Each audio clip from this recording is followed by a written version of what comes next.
I'm holding up this heavy volume that I'm sure most of you have already seen, perhaps perused, and probably own the first edition of. How many people do own the first edition of the New York City Encyclopedia? Well, that's an interesting survey. And the second edition. All right. Well, and you got both of them here tonight. All right. You don't have to go to the gym. So it's my pleasure tonight to introduce somebody who you all know very well, otherwise I'm sure you wouldn't be here. And Ken is accustomed to being with crowds. Ken Jackson is a good friend of long standing, rather than an old friend, is what I know it's a preference that we all get sensitive to after a certain amount of time. Indeed, I've known him for, I don't know, going on 25 or 30 years, something like that, from the earliest days at Columbia. And of course I sat in on the same famous New York City history class that he still teaches, and in which I give a lecture every time that he teaches it. So I've graduated and lived through a lot of this material with him over the years. And to see the size of this book, which of course is only a little bit bigger than the first one, 802 entries, and to see the crowds here is in perfect keeping with Ken's profile and MO, which is always to have a gigantic project and a huge number of people trailing behind him. How many people have been on the all-night bike ride with Ken? Oh, not that, no, only a couple. Well, one of the famous characteristics of his New York City class is the all-night bike ride that starts at, I don't know, 9 or 11 o'clock. Midnight, and trails through across the neighborhoods of the city and the Brooklyn Bridge in order to see New York from different perspectives than we usually do. And part of his MO as a teacher is to bring these multiple perspectives to the history of the city. And this book shows you several thousand different perspectives. But his MO is also to be an organizer, as I said. And one time I remember asking Ken, if you weren't a historian, what would you have been? And he answered very quickly, I think it was an admiral, not a general, but an admiral. And it was so perfect because it's exactly what he does in his work. He organizes armies of people to do the work for him under his brilliant strategies. And he has a taste for this, the incredible ambition that's commensurate with this incredible city. And so everybody loves Ken for what he does and how he says it. And it's a pleasure to introduce him tonight. But then I also have to introduce Lisa Keller, who is, in this case, the woman behind the work. Indeed, the workhorse for the Encyclopedia. She's the executive director, and she, of course, herself is a distinguished urban historian who works on women's issues in urban history and is the author of Triumph of Order, a study of public order in New York and London. So she comes with credentials, even though she's a little bit more backstage. But we will keep her in the jump seat here in order to ask, to answer questions that can't be answered, I guess, and to participate during the evening and in the Q&A. So, Ken, Lisa, thank you. I'm a little bit intimidated here because I see a number of experts on New York City history in front of me. Also because of Carol Lewis, who is knowledgeable about so many things and creative about so many things. And the fact that she created this skyscraper museum is, to me, astonishing. To me, it would be rather, since I've been on the boards of lots of things. And including the skyscraper museum. I forgot to mention that. I even had responsibility for running one. It's unbelievably hard. It would be to me like asking somebody who was a horrible person to say, try out your torture techniques on me to see if I can withstand pain. Because that's what she's done for so many years, writing applications, passing the hat, and doing everything else. It's just a struggle. And she just needs to be celebrated and cherished because of her hard work. And then her husband Mark here, who's got both a PhD and a law degree from Harvard and Yale, so I mean, pretty distinguished person himself. And then he spent all of his time really working in the public sector and affordable housing and half a hundred other things. And then other people here. So anyway, we want to make this a conversation. By the way, we have a few extra seats. I see people standing up in the back, and their seats right in front of me. And I'm delighted to have somebody. You'll move back closer to the microphone. Oh, there's a microphone. So sit in the front so he'll. I'll have to squat if I squat. No, you can be where you Okay, are. all right. I'll Can be he back take here. it? He likes to hold it. No, Can you no, that's hold okay. it? I'm okay. Can you hear me okay in the back? Okay. So I think we ought to have a conversation because we have so many experts and interested people who would come out on a very cold and blustery night. But I would say there are three different topics that we can deal with tonight. We could deal with. One is something I talk about often, which is why New York City is unusual in both the nation and the world, and in many ways unique. Secondly, to think about the challenges the city faces as we move into the 21st century, and nothing is ever guaranteed either in our own lives or in the lives of cities, but to think of the challenges and where we're going. And then also to focus on the Encyclopedia, which is the immediate reason why we're here. So what I'd like to do is say, well, we can certainly feel free to talk about those first two topics. But let me just talk for a few minutes about the Encyclopedia and then ask Professor Keller to elaborate on my comments. But the Encyclopedia of New York City, first of all, it's easy for me to brag because, as Carol said, I'm good at organizing things and then getting other people to do the work and then taking the credit myself. But so it's easy because there are really 800 people, maybe 1,000 really have created this thing. Carol, notable among them, but so many other people. It is, I think, true to say that there's more information about one city between those two covers than any other city, anywhere, at any time. It's about 20%, 25% bigger than the first edition, even though it looks like it's about the same. The pages both have a few more words on them and a little thinner, so that we have 2 million words in this one versus about 1.5 million in the first edition, which makes it considerably larger than any other encyclopedia. It also has people, the Chicago Encyclopedia, which copied us in some ways, but doesn't put people in it. It has kind of a gazetteer of people at the end just kind of giving you their dates. The Encyclopedia of London doesn't have people. The Encyclopedia of Melbourne doesn't have people in it. I think that's a huge mistake because of all the characteristics of New York that I think are important. One is aspiration and hard work. If that's an American characteristic, it's certainly true squared of New York. And it can mean achievement in all sorts of ways, whether you're a violinist or a chess player or a basketball player, stockbroker.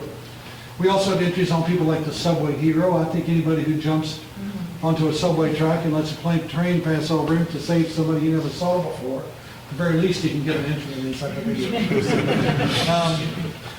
But we have a Central Park jogger, even though the person wasn't killed. Nevertheless, that became famous around the world, and I'll let Lisa talk to that for a minute. But we have 5,000 entries.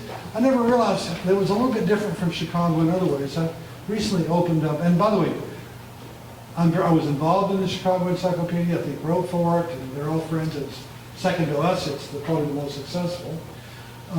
But theirs is more, I think, written for a slightly more academic audience. That they'll have, like I compared the S's, and just to pull it up, and the S's, they'll have things like social service institutions or social reform. You know, well, we'll have entries more on people or shorter entries on that, because I don't think that's what people look up. I'm almost never asked about.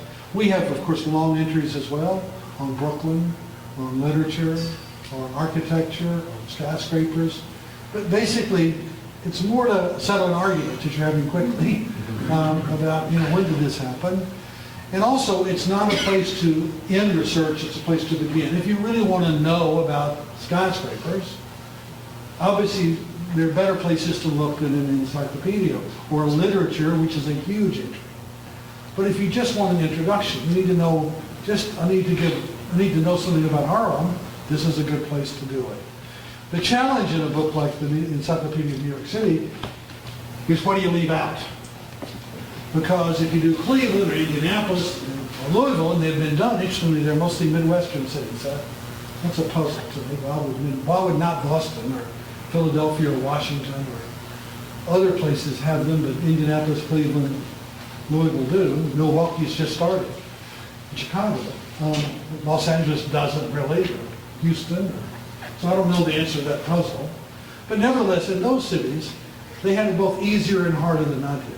The easy part for me and for Lisa was that there's so many experts about New York City. I mean, there are thousands of people who know about the city and who are proud of what they know about it and who have forgotten more about it maybe than I'll ever know and who want to share if they wrote a biography of somebody, they don't want somebody else writing the entry. So you're really most people you're essentially not paying. You're giving them a book. And you're, in a sense, allowing them to share in this prestigious, important enterprise. Whereas if you were doing it for smaller cities, you would mostly not have books or articles written about this famous person, so you have to pay them to spend a day working on it rather than they can do it in their sleep. So that's why it's easier in New York. But why it's harder is we can't put in every school. We can't put in every church. And we can put in every neighborhood that we can find. There are 450 or so in New York. And as Lisa would tell you, and probably will, there's no such thing as a neighborhood. There's no such thing as a neighborhood in New York. They don't exist. Harlem, Greenwich Village, Bay Ridge, they're not here. Not to the city, they don't exist. Not to the census, they don't exist. They only exist they exist, but like Santa Claus exists or something like that. We know they're real, or like love exists. I mean, we know it's real, but we can't see it. There are no boundaries, not like in a German city where there'd be boundaries. This is the boundary, and nobody changes it. Lisa spent a lot of time fighting with people. In fact, we spoke at the Brooklyn Public Library the other day, and we gave the question, where is Ebbets Field? Was Ebbets Field? And we probably had a fight in the audience. Some people said Crown Heights, and other people said, you seem to be doing well. Flatbush. But I mean, it's because where is the boundary anyway? And there's no decision. So Lisa Keller, as much as anybody else decided. By the way, the City Planning Yeah, you Commission. can blame me. What is By the way, the City Planning Commission does not deal with neighborhoods, at least not officially. Which, by the way, is a tremendous contrast, as most of you know, to other cities, great cities in the world, whose neighborhoods are legally defined. And that's the difference with New York City. We do not have legally defined. We have post offices, we have real estate districts, but we don't actually have official neighborhoods, which made it very interesting. So we have 450 of them, including a few places that technically no longer exist. Of course, they never existed anyway, but Five Points, Hell's Kitchen, stuff like that, Pig Town. So that'd be one issue. We do try to have most ethnic groups. We have more than 100, and New York, of course, would be unusual in all the world, and a sheer number of ethnic groups. We have, most of our information is derivative or a kind of an interpretation of larger books, but in some ways we are the best. Lisa's entries on armories, for example, best thing that exists on armories, but more impressive is newspapers. We have a list of every newspaper ever published in New York, which is more than ever in any other city. Because London or Tokyo or Paris didn't have all these ethnic groups 100 years ago that New York did. So all the Polish newspapers and German newspapers and everything else. We have a list of all the songs written about New York City. Or most of them. Well, most of them. It is as complete a list as you'll get. And thinking about the exhibition, we have entries on industries and some of the factories that are no longer here. We have a better index than we did, much better index than we did. And just packed it all in there. And we really tried to make it interesting. It doesn't really have so much of political bias, but we chose Lisa Keller, who was a journalist in Europe for many years for the Wall Street Journal, and then has got her PhD at Cambridge, and whose book just won the prize for the best book in urban history about London and Paris. And I'm going to turn it over to Lisa just to say a little bit about. And I'm the one who sells the book. So there are 5,124 entries. 90% of them have been revised. And of that 90%, 50% have been heavily revised. As the daughter of a Wall Street Journal editor, I can tell you I used a heavy hand in editing some of these entries. Because we had to save space. We were increasing the number of entries. We have 800 new entries. We lost a lot of dead white men, and we gained a lot of living in New York City in the process. We also have fantastic new illustrations. Of 800 illustrations, 400 are new. And I'm kind of sorry we're not doing the PowerPoint for that reason, because of 400 illustrations, 250 of them are contemporary photographs. And I never, ever want to forget to plug our incredible photographer, Alexander Heimler, who did the majority of the photographs for the love of New York City and with a kindness to Ken. And we actually sent him up in an airplane to shoot a number of pictures. And when he came back the first time, he started telling me about it. You know, I got this great shot, I'm going to send it to you. And he said, I didn't even matter what happened afterwards. I said, what do you mean what happened afterwards? He said, well, you know, I get terribly airsick every time I go up. And you didn't tell me that before you went. So he really was dedicated, like the other 700 living authors and 100 dead ones from the first edition that we kept their names in because they did foundational entries for the most part, who almost all were labor of love. Only a small number, a quarter, got a book as a gift for their work. And a handful got, as editors, got some money. The index that Ken mentioned is very, very special and very important to New Yorkers because we don't think this index exists anywhere else at all. This is an index that tells you connections between people in New York City that is not in one entry, but crosses over in many entries. So, for example, we actually came up with 22 coincidences, friends of Langston Hughes that are in different entries. Because if we left the index, this will tell you about the trails of New Yorkers for 200 years. We couldn't keep all those, so we had to limit it to 15 references within it, because otherwise it would have been a 250-page index. Right now the index is 100 pages, and we have made up that way.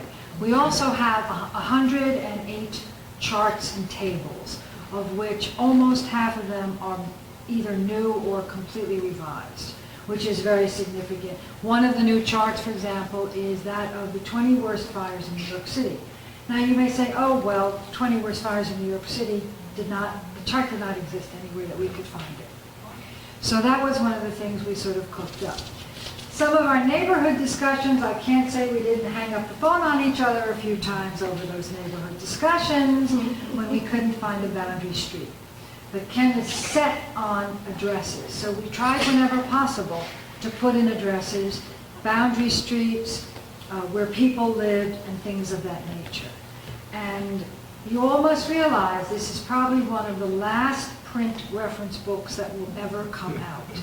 Yale took a gamble on us, and I'm not sure they are in love with this project, they are happy with the results, but I don't think they can afford to do it again. The book was set in India and caused me endless problems because it was set in India. It was printed in the United States, and I think this information is significant because they could not have afforded to do this project and sell it at the bargain rate, and you all should realize $65 retail is a bargain rate. Amazon had it down to $40 at one point, Barnes & Noble $43. They're making, I know the prices, I know the wholesale price, they're only making a couple bucks on this book. And Yale has not got a great profit margin. So this is it. We're asked about electronic versions. There is an ebook which is currently being worked on, and I am delighted to report that as of Monday, February 14th, the reprint is going to be rolling off the presses. We sold out We have almost sold out the first run of 15,000 books. So the book is really going on. We are also working on the possibility of an online edition, which is turning out to be a very, very complicated thing. So we're not really sure what the time frame is on that, but we are working on it. So there are a lot of these new sort of facets to the book. The fact that it's tightly edited, very fact-checked. There was a team of 8 editors from Yale who worked with me on this, and we went back and forth going through all this material to make sure it was right. There were mistakes in the first edition, and I know there are mistakes in the second edition, but we tried to do our best to do it. I will say, by the way, that of the topics that we've covered really well, I think one of the topics we've covered really well is architecture in New York. I happen to be married to an architect, but that's not the reason. We really had a lot of people cooperating on this who knew the built environment of the city very well, and that was part of it. But we had to make decisions. There are things left out that I think should have been put in. He wanted some things in that in the end we didn't put in. We had to make decisions. So as we've been asked by the press, Katz's is in because he goes to Katz's. Carnegie's not in, I go to Carnegie. So that's kind of the difference there. You have to make a decision. And we're having an ongoing fight. We got hammered in, was it Brooklyn? I can't remember. I think Brooklyn, about why we didn't put in Tony Bennett. I wanted him, he didn't want him, he won. I don't know how you all feel about it, but I think in the online edition he's going in, along with a number of other things that we didn't have space for. Remember, everything that goes in is like a book into my house. Something has to go out. Something has to go out. You don't just add to it. Something has to go out the other. Well, I think I would have taken out some of those private schools, but anyway. As a native New Yorker from public schools, I thought that we did a good job in presenting a view of things like the Education Alliance, the Lower East Side, and different views of the city. Now, we tend to focus a lot on Manhattan, but the single longest entry, I'm sorry to say, is Staten Island. So we have lots and lots on the boroughs. It's a lot there, but that's not to say that the Bronx and Brooklyn and Manhattan shouldn't be equally long. Manhattan became 5 times as big as it was because Manhattan had been one of the shortest entries. The shortest entry is about, I'm going to say about 35 words. The longest entry is about 7,000 words. The average entry is between 200 and 500 words. So that's, again, a starting point. I wouldn't call it derivative. I would say that it's a place where you can start. But I do want to say one last thing before we go into sort of questions. You all love New York. I can see this is a very New York-centered crowd. But this book is not just for you. This book is for a generation of young people coming out, we both teach in college, who don't know a lot about the city, who go online, as I was just teaching today in my Western Civ class. And when you go online, you can't just look for anything. You have to look for something. And I go into class and I give my students this book, and I open it up, I said, look what's on this page. You know, and they say, oh, well, we never heard of this, this, this. And I said, if you never heard of it, how would you find it online without flipping through a book? Right. Now, I'm the dinosaur that's encouraging them to read print. But hopefully, even when it's online, they'll still want to flip through. But remember those future generations who won't know about all the things that have been lost in the past and the changes of the city as we go on. And in fact, they won't even know about the World Trade Center or September 11th, because already the students I have who are freshmen were just little children, essentially, 9, 10 years old, 8 years old, when that happened. And when I ask them about it, they don't really know very much about it. So I send them to the Encyclopedia. We took the World Trade Center entry from the first edition and made it into 12 different entries having to do with September 11th. From Lower Manhattan development to adding things to the fire entry and all those things. I spent a lot of time on the telephone with the Port Authority and other agencies trying to pin them down. I think somewhere by the 8th phone call they were getting a little fed up with me. But they really did give me a lot of information and actually have kept up to the schedule to this point. So I think we may want to... Go to questions. Let me just make one other comment about this print. I do think that part of it is that it focuses on New York. In other words, you look up John F. Kennedy, it doesn't tell you about Cuba and the Bay of Pigs, it talks about his New York City part of it, or anybody else. So it's a little harder to look that up online. Secondly, it's written by experts mostly, which Wikipedia and some of these other things, anybody can do anything. I'm not saying everybody doesn't look at them, including us, but it's a little more authoritative than that.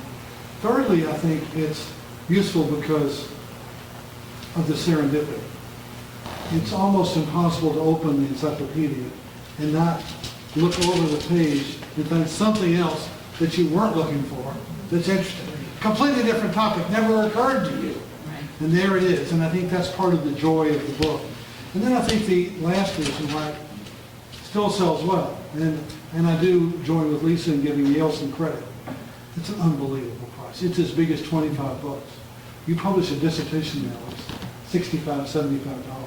This book, which is so gigantic, somebody said they wrote in two editions. I mean, it is heavy. And they charge this for it. It's incredible. I don't see how you make money from it. But that is part of the help. But fourthly, most important, I do think, it's a little weird for a professor to say this, I do think people have an emotional connection to New York. It's not just a city. It's something that people feel very affectionate about. They feel like there's something there that they're connected to. They may live in Des Moines now or somewhere else, but they feel like the city is part of who they are, and maybe a little bit of them is part of the city. And maybe that's because it's so different. But I think they're proud to own a book that sort of tries to sum up what this special place is about. So we want to be the first encyclopedia like this ever to sell 100,000 copies. I think I think we may get, we're on the way there. Yeah. Anyway, so let's open it up to your comments and questions and observations. We'd be delighted to make this a conversation. I guess the other thing is we'd ask you to sort of say your name and speak as loudly as you can and try to make it a question. Yes? My name is Tommy, and I work as a tour guide. Tour guide, good. What are those 6 characteristics you said? Well, I think one is diversity or heterogeneity. Many other cities now are diverse, but New York is special in that characteristic in 3 ways. One is that New York has always been diverse. In other words, when the Dutch got off the boat, they didn't impose a particular requirement that you be Dutch or something else. So very early on, what people talk about, we're not sure about this, there were 18 different languages. In the 1640s, there were less than 1,000 people here, so whatever. And then when the English come in 1664 and take over, it's sort of never been a really dominant culture in New York. So forever, whereas most of these cities like Sydney and Melbourne that are so diverse now, or Vancouver and Toronto, or London and Paris, it's a post-World War II phenomenon for them. For New York, this is what we were. Secondly, the sheer numbers. In 2000, New York City, the 5 boroughs, had 2.9 something million foreign-born people. That excludes anybody who comes here when they're 2 years old. It includes all the people who live in the suburbs, and now you know that probably most of the newcomers from other countries go straight to the suburbs. It's where the outdoor jobs are, and they can't afford the Lower East Side anymore. And also it excludes all those people who hide under their bed when the census taker comes with the thing and says, look, sister, I know it's supposed to be not used by the government, but just the same, I'm not here. And we know those people are there, whether they're 10,000, 100,000, 500,000. We all know that it understates the actual number. And thirdly, and perhaps most important, in New York, the sheer diversity of the, coming back to your point, of the ethnic groups.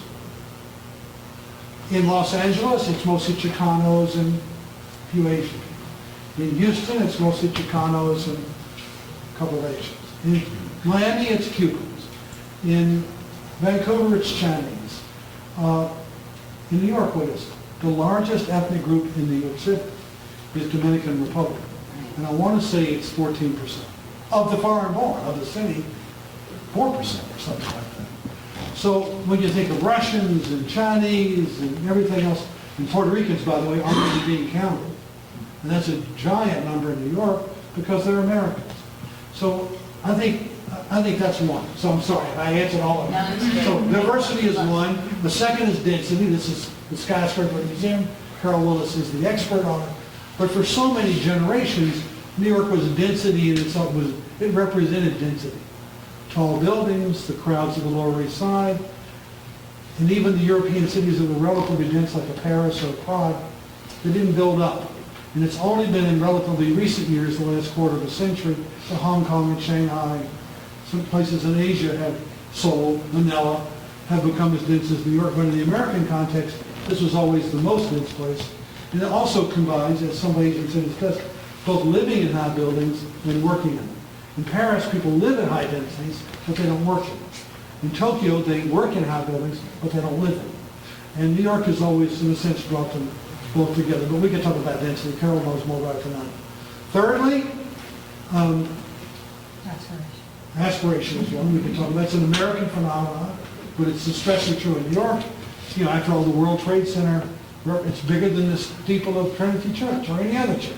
You go to Istanbul, you see the minarets. In New York, you see tall buildings. And to some people, that was offensive. It does show the gods we worship. Fourthly is, no, I'll change that's another one that's going on this. Absolutely. Diversity, change. I can't, I've said this 1,000 times. But one is change, by the way. And I do think every place changes. But New York has so far been better able to shift gears than many other cities. Good topic to talk about. But change is part of all of our experience. But New York, 60 years ago, was the leading manufacturing setting in the world. That's got an exhibition. And it was also the busiest harbor in the world. And those were tens, hundreds of thousands of jobs.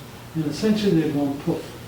I mean, some of them exist, both in the harbor and manufacturing, but they're not. But New York didn't blow away. It reinvented itself. Maybe it was lucky, maybe it was based on some other things, but whatever. So, toleration. Oh, thank you, toleration. I think that's an important part of the city. By the way, I'm not sure it's not withering away with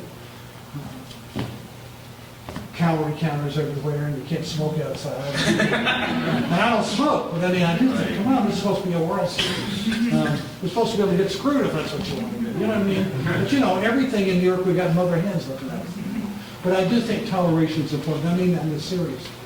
That we're tolerant in New York, not because we love each other, a lot of times we don't, but because the physical circumstances of the city force us to get a handle on our own personal prejudices. So if you don't like gays or black people or Jews or whatever, first of all, if you don't really like them, you need to head for somewhere else. You're going to live an unhappy life. So, but really, we, and the real question is, why do the Arabs and Jews not kill each other? They did once on the bridge, Brooklyn Bridge, one incident, but I think that's all. And I know Crown Heights there was one. So we don't love each other. There has been violence, but when you think about it, not so much the Pakistanis and Indians don't kill each other in New York, even though they all live in Queens and Jackson Heights. The Yugoslavs, the Croats, the Serbs, the Bosnians, the Herzegovinians, who literally blew each other up. Over there, they're all in New York. They somehow put a lid on it when they're here. So I think that kind of toleration, which is not a toleration born of love, but of circumstance, it's like, let it go. And then I think the most recent, and I don't think this is a wonderful, the rich-poor gap in the world. I was just reading today, and I don't know whether this is such a bad thing, but anyway, that 1% of the population of New York City makes 44% of the money. And the average or median of that group is 3.7 million a year. And we're the biggest gap in certainly the United States and maybe the world. I'm not sure that's something to trumpet. It is a good thing that very rich people want to be here, but whether people should have that much control is a questionable thing. But I would say those are 6 ways in which New York is different. At least unique, almost unique, almost different. So I don't want to go through them. We can add cultural capital and public transit. The culture, other cities have culture, public transit. You get a few more riders in Moscow and a few other cities you do in New York. So we can't say that's just us. It's just us in the United States. Okay. Yes, sir. My name's Mark. How many languages are spoken in the city of New York, to the best of your knowledge? There's no way, this is like how many people live in New York City, there's certainly no way to do that. But I want to say there, Queens is often cited as the most, and I've heard somewhere from 140 to 200. I don't know if there are 200 languages, but they claim it, but they say that this is certainly as many as are spoken in England. And by the way, the Los Angeles Unified School District has big numbers as well. So We actually had to kill a chart about that because we could not verify the information. So it's somewhere between a lot and a whole lot. Yeah, there was a lot of differing sources. I would say it's the difference between more than any place else in the Yeah, right. There were also ways of how this is a kind of footnote to your question, but you measure it by the language you speak when you enter the country, the language you speak at home. They had a chart of the language spoken in schools. That was one of the things we killed. It was not verifiable, and it didn't have any meaning. And that was the other thing, is that Ken and I tried to figure out information that would have meaning and usefulness in terms of readers, and not just information for the sake of statistics or charts or something like that. So that was an interesting point. Kudos to you for trying to figure it out. Well, the other thing is that, and it won't surprise you to know, a lot of the information from the internet, we had a lot of student interns, was highly unreliable. Much of the Wikipedia information, I have to tell you, was lifted from the Encyclopedia. Almost It goes around in a circle. Goes around in a circle from the first edition. So actually, I had the embarrassing fact of Yale sending me back, having read 5,000 entries 8 times. I missed a few.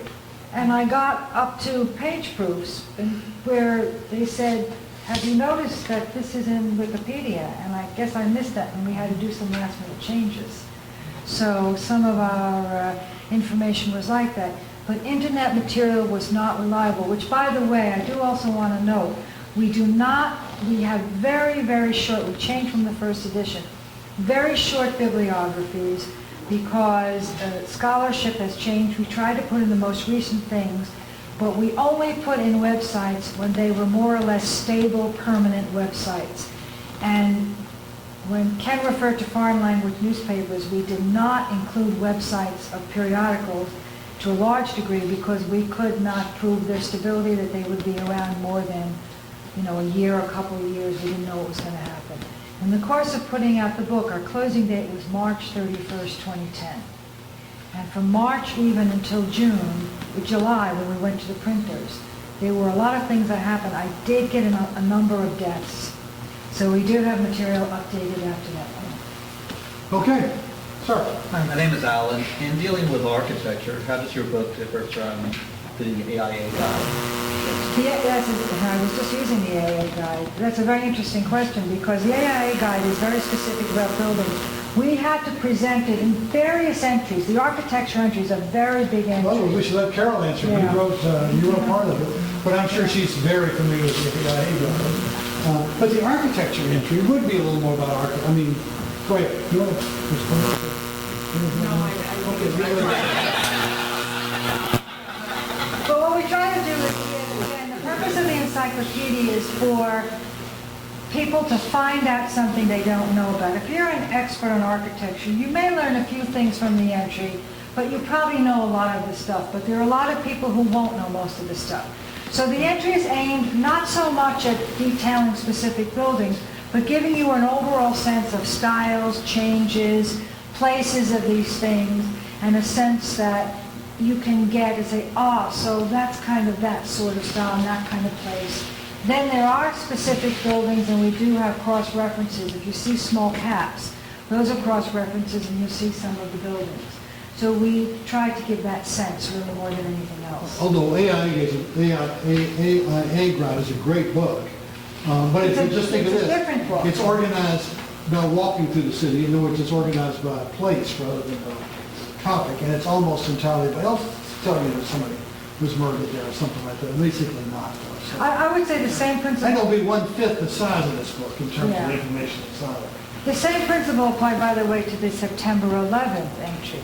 Most of us here think we know and have a sense of what happened that day.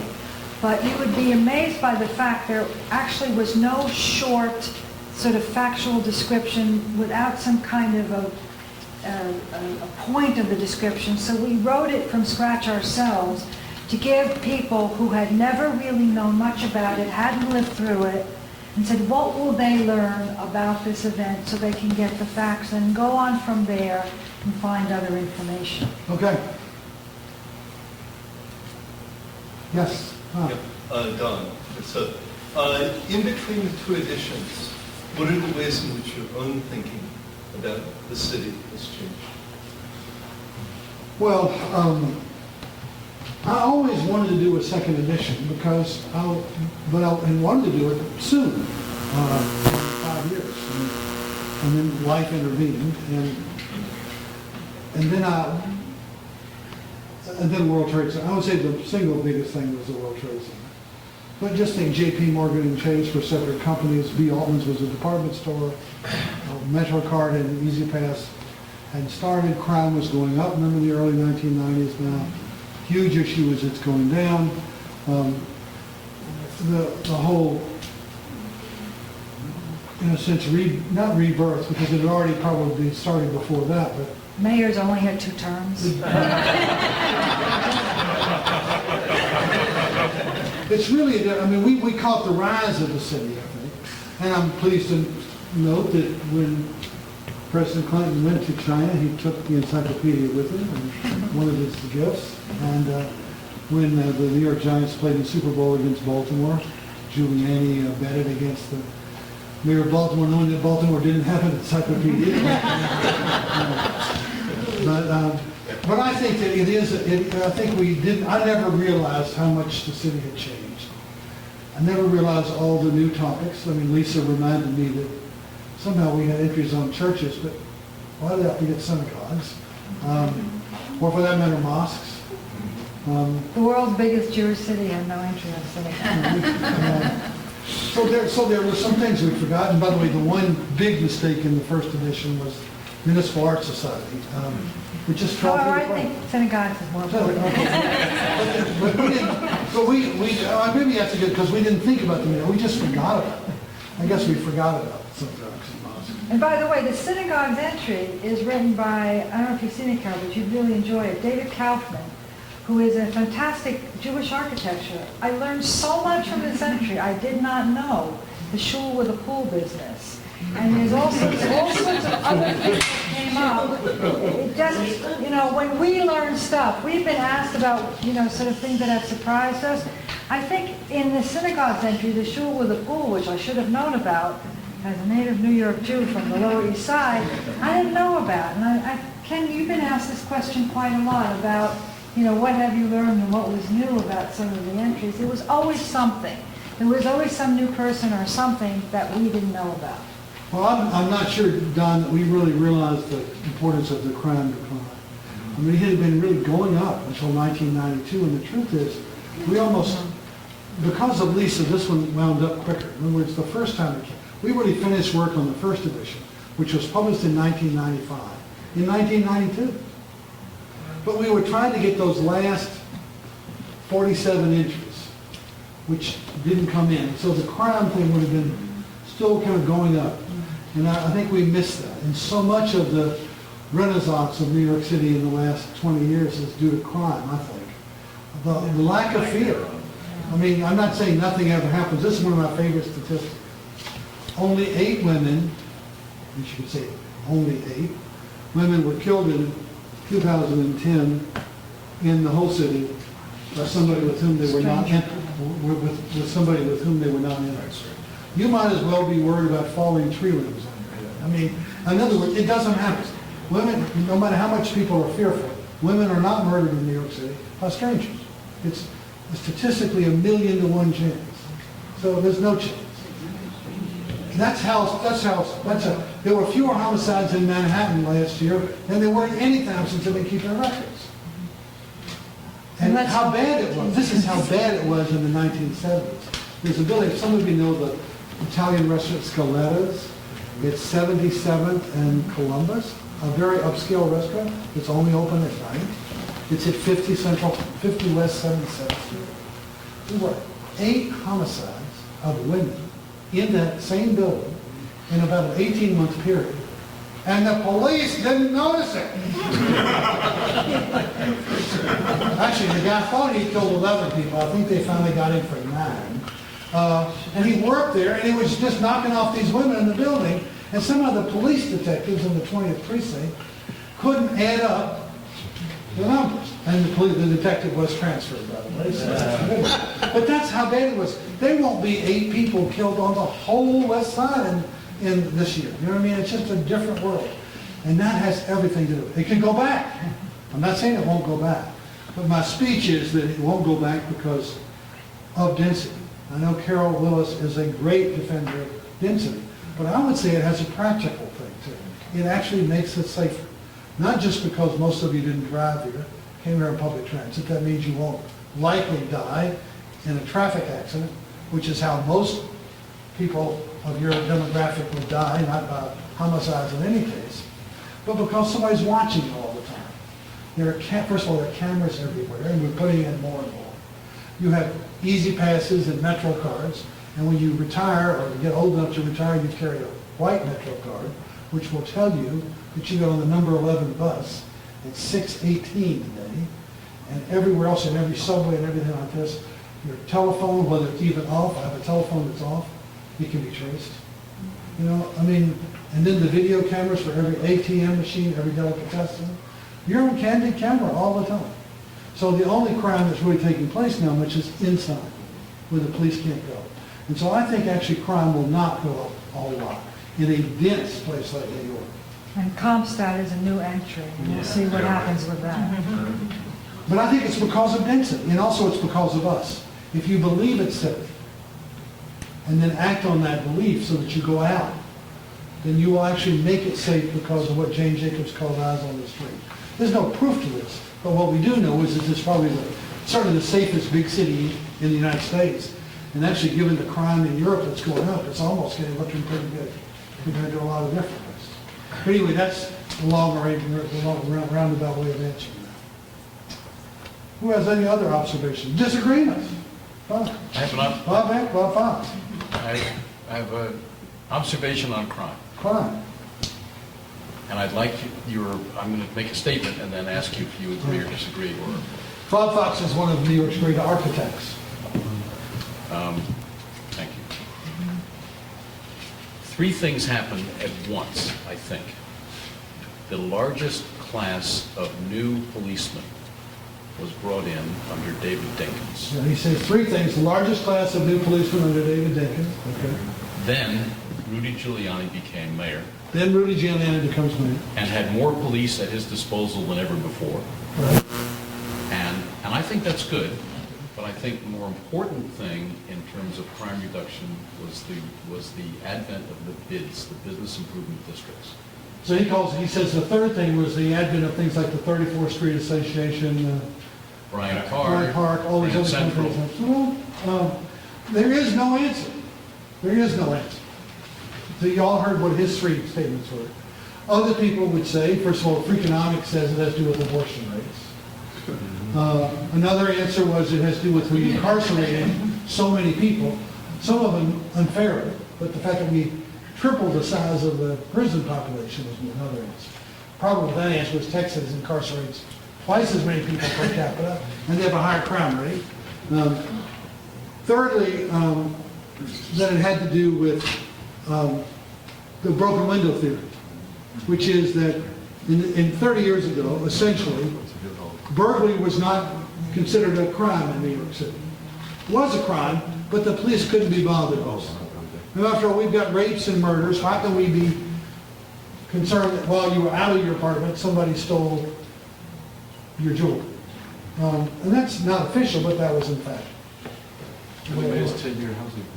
And the mayor's. Of course, that assumes that the homeless were part of the problem. No, just in Well, he says- just about rebuilding neighborhoods where people that felt they could And walk on the under street. Koch, we vastly expanded the housing opportunities available to the homeless. In fact, as Mark Willis would say, we spent like as much as the next 50 cities put together, and that ripples through the economy. And then others would say, well, the broken windows theory simply says that enforce the little crimes.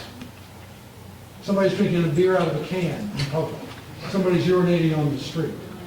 Somebody's jumped over a turnstile. And the rapes and murders will take care of themselves. And indeed, there's some evidence that that's true. I mean, a few years ago, some woman was beaten in a very safe neighborhood at about Central Park West and was making up 84. And they had the guy in 24 hours because they had arrested him early for doing something like jumping a turnstile. They had his fingerprints. So I think it's hard to know the answer. I remember sitting with the head of corrections, and he said it's because everybody was in prison, and Bacon's was saying it's because of him. And the general theory is, oh, by the way, and then the other thing is ComStat. Let me just go back to this. The idea is down here at City Hall, not City Hall, police headquarters near here, that every month or some period of time, they call in the head of the 20th precinct. And they have all the police brass sitting around, and him and a few of his aides. And they look at a big screen, and this is the 20th. So here, let's look at some statistics. This is the number of crimes in the 20th precinct in 2000. This is what it was in 2008. This is what it was in 2009. This is what 2010. This is what it was last month in your precinct. And it's up or down. And then here's where the crimes are taking place. This is where the robberies took place. This is where the attempted rapes took place. This is where the homicides were. This is where the muggings were. Tell me, Captain Davis, what are you doing? What are you doing looking at these numbers? They're up a few. You can see that the robberies are concentrated. Are you putting more police there? Anyway, the whole idea is accountability. Both we have statistics and you're responsible. And if you don't do something within a period of time, then we'll find somebody else who can run a 20th precinct because maybe they can. And some people say that the difference between schools and crime, and by the way, I'm not saying schools aren't good, but most people would say that school improvement has not been as good as, is that it's very hard, or was very hard, to get rid of principals. It's not hard to get rid of precinct captains. They do it just like that all the time. I don't know how they do it, I don't know what the process is, but they do it. Can I add Yes. just one footnote to that? Long-term studies, and this is a little bit controversial, but 19th and 20th century, I know English and American studies, do a larger correlation of economic cycles and crime. And those studies tend to endorse crime cycles in 20 years are considered insignificant. That you have to look at them over longer periods of time. These are the School of Criminal Thought. And there is a strong support for the notion that crime goes down and the economy gets better, which is seems rather obvious and simplistic. But if you go back in New York City, and at least in the last 30 years, you find that actually proves to be true. Although the amazing thing right now is that crime, given the fact of long-term unemployment and stuff like this, is New not. York hasn't been hit like other cities. Crime is down in the Great Depression. That's right, crime was down in the Great Depression. Yes, sir. Earlier you mentioned, Steve Rayfield. Steve? Earlier you mentioned the tolerance in New York City, that the Arabs and the Jews and the Pakistanis and the Indians don't kill. And the Serbs and the other Balkan peoples.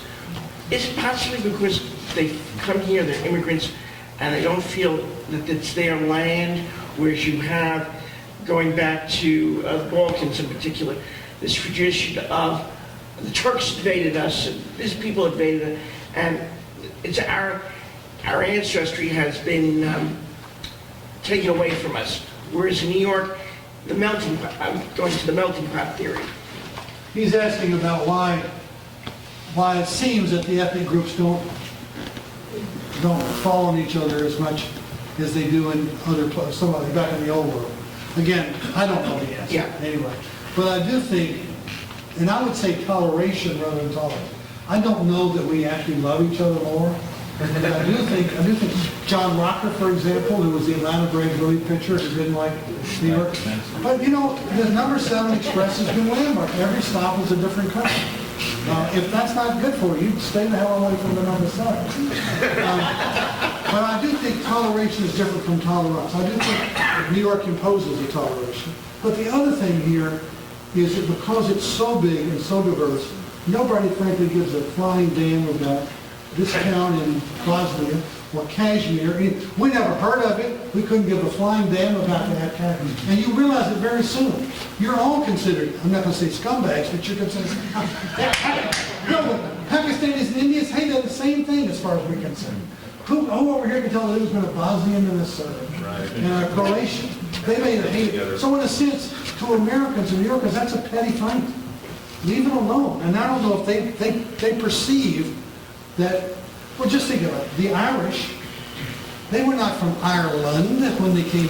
They were from County Cork or County this, and they didn't like each other. Same way with Italians who were from some town or village. They get to the United States, you get to New York, and we despise them because of ours. We don't care what county they came from. So in a sense, they see that their petty differences, which were so important thousands of miles away, nobody here cares about. So it's a different kind of a, I don't know if that's the answer, but it is a kind of an answer. That it's a different, that it's the larger thing. That everybody, nobody in this city is so big and so diverse that your squabbles make no difference to anybody. And if I'm going to cut your throat over it, nobody's going to care, but I'm going to wind up in a clinic. Nobody's going to have a celebration tomorrow night and parade around because I did it, as they might somewhere else, not in New York. But whatever it is, imagine, never an assassination in New York. Mark Hain, but he wasn't an official. Malcolm X, but he wasn't an official, but that's it. They shot at Mayor Gaynor, but not in New York. And they were shooting at somebody else and and didn't kill Gaynor. But I think that is something we should sort of, admittedly crime is a problem. I'm not saying it doesn't exist, but I do think that in the larger context, we should be proud that we live in a city where people mostly don't kill each other for that reason. Yes, sir. Mike Kayback. Did you find a lot of different stories about the same event? And if you did, and I'll tell you four I'm thinking about, and if you did, how'd you choose which one? Well, tell us the four stories. The Seward statue, the head, and the body, Lincoln, and the head in the park. Okay, that's in Madison Square, right? Okay. Yeah. And they say that they already made the body for Abraham Lincoln or something. Yeah, Seward said on Lincoln's body. Yeah, the oldest tenement in New York. What's his name who wrote the 5 Points? Einbinder. And Joyce Mendelssohn, who wrote the story about, they don't agree on the oldest tenement. The largest statue in that book by the Municipal Art Society, the one on top of the building on Center Street, number 1, Municipal Building, that's the tallest. That's the largest statue. It's only 25 feet. I can think of. Well, you mean it's probably higher than the one. Maybe, but that's on top of the one. and the like. You left out the most important one. What year was Manhattan founded? Yeah. He almost went to, I thought he was going to get a gun from that one. I never saw him get so mad on an email. No, but this is a long time. This is about, because New York started in 1624 when it's governor's That was town. 1625. Or 1625 when the Amsterdam government says it started. Or, I don't know, 1626. And I don't personally think most of those questions, I don't even remember what we say about it. I don't remember. I don't remember. I have to look it up. Probably. Manhattan is 1624. I can tell you that. New York is 1624. Manhattan is 1625. New York. Because I would say Governor's Island is part of what we call New York. And I think an important thing about New York is it's the oldest major city in the United States. People have made fun of me, but I don't think St. Augustine is a city. Certainly not for the first 300 years. That would be 1886. It doesn't show up on maps because it's too low. Jamestown, 1607, which we all remember, is the first permanent settlement. How permanent is that? There's one person living there now. And that's archaeologists who dig. So how can you call it a permanent settlement if people don't stay there even 100 years? Or Plymouth Plantation, which I urge you to go there in Massachusetts, but that's all a new construction. It's a kind of they built it, and it's a good way to study the Pilgrims. But to call that a town, I mean, it's an amusement park or nice historic, but you see what I'm saying. Or Santa Fe, which is in New Mexico, which has been a colonial capital since 1610, but that place doesn't become more than a dusty place on the road till after World War II either. So really, as a city, but we never trumpet that, and that's because I once said history is for losers. If you're a successful city, if you're the capital of the world, who gives a damn if you're the oldest city? You know, and in world terms, no American city is going to be impressive anyway. Even older Ribi, which is where this comes from, that's 1100 or something. But I think that is important, that New York is an old place, but we traditionally have not cared that it was old. We'll let Boston and Philadelphia and Newport and Charleston and Savannah and New Orleans talk about their old streets and old buildings, and we're the capital of the world. And the real question is, will we remain the capital of the world? But Carol may be telling us we're going to stop. That'll be for the next time. That sounds like an appropriate question to ponder over a glass of wine and the opportunity to buy a very bargain book. We have some here. Get it signed by the authors. And thank you for joining us.